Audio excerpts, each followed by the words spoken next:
Hello, microphone testing 1 2 3 1 2 3 গলা টিউনে নেই। আচ্ছা, আমরা এখন সকালে নাস্তা খাইতে বাইরেছি। আমরা আজকে কোথায় যাবো? সাইকেল ভাড়া করবো, সাইকেল ভাড়া করে যাবো এই জন্য এখানে এখানে আমরা নাস্তা খাবো। নাস্তা খেয়ে তারপর এখানে যে সবচেয়ে জিনিস দেখছি সব কিছু নেগোসিয়েবল, একটু নেগোসিয়েট করলেই ভালো জিনিস খাওয়া যায়। আর মাছ খাইতে হলে এখান থেকে ভালো মাছ আর কোথাও পাবেন না। আমাদের সাইকেল বুকিং হয়ে গেছে। কত টাকায়? 25 টাকায় মাত্র। আমরা এখন পুরো আইল্যান্ড ঘুরে বেড়াবো সাইকেলে করে। দেখো,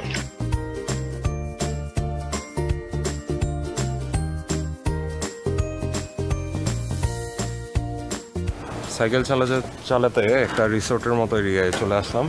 প্লেসটা খুবই সুন্দর, একটা ওয়াচ টাওয়ারের মতো আছে এখানে, আর এর পাশে হচ্ছে সাগর।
ছেড়াদ্বীপ সকালে যাওয়ার প্ল্যান থাকলেও জোয়ার হওয়ার কারণে আমাদের ফিরে আসতে হয়েছিল।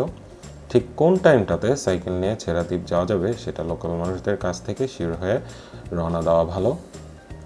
জোয়ার ভাটার টাইমটা কোন সিজনে যাচ্ছেন সেটার উপর নির্ভর করে।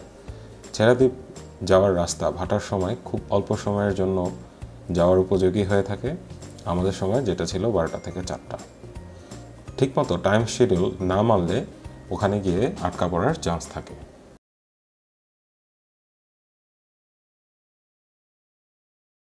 ঠিক 12টার সময় সাইকেল নিয়ে ছুটে চললাম ছেড়াদ্বীপের দিকে। বলে রাখা ভালো, বালুর উপর সাইকেল চালানো বেশ কষ্টের। যতটা সম্ভব মেইন রোড ইউজ করার চেষ্টা করবেন। আর আমার মতে সেন্ট মার্টিনের শেষের অংশে যাওয়ার পর যে দৃশ্যটা দেখা যায় ওটাই সব থেকে সুন্দর।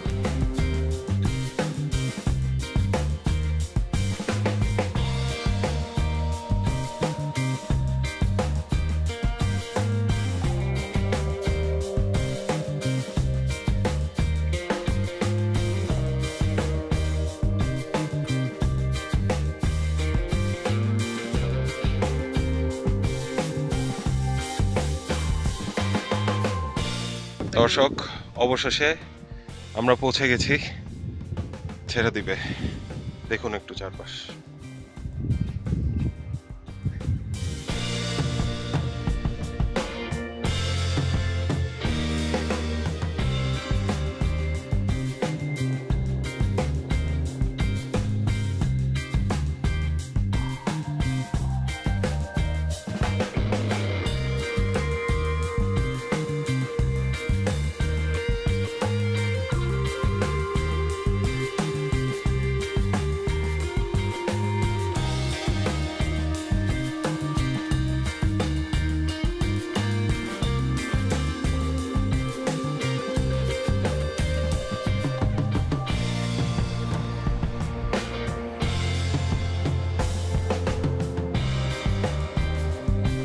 দর্শক, অবশেষে আমরা দেশের সর্বদক্ষিণ প্রান্তে।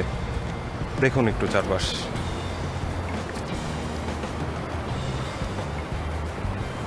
নেটওয়ার্ক আছে দেখা যায়।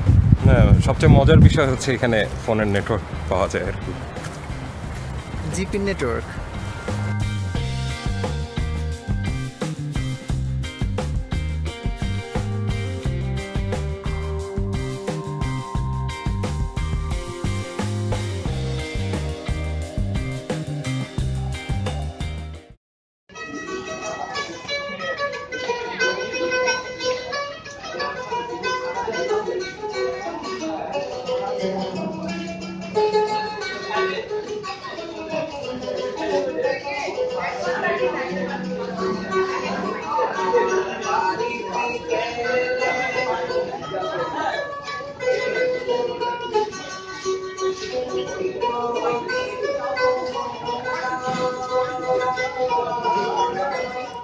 যে কোনো মাছ অর্ডার করতে পারবেন দুইভাবে। একটা হচ্ছে ফ্রাই অর্ডার করতে পারবেন, যেটাতে মাছের সাথে 1-2টা ভর্তা এবং ডাল থাকবে। আর রাতের বেলা যে কোনো মাছ বারবিকিউ করার অপশন থাকে। অবশ্যই বারবিকিউ ট্রাই করবেন। রাত্রেবেলা মাত্র 20 টাকা দিয়ে 4 জন বন্ধু মিলে ক্যারাম খেলতে পারবেন। 4 জন বন্ধু যদি না থাকে তাহলে লোকালদের সাথেও খেলতে পারবেন।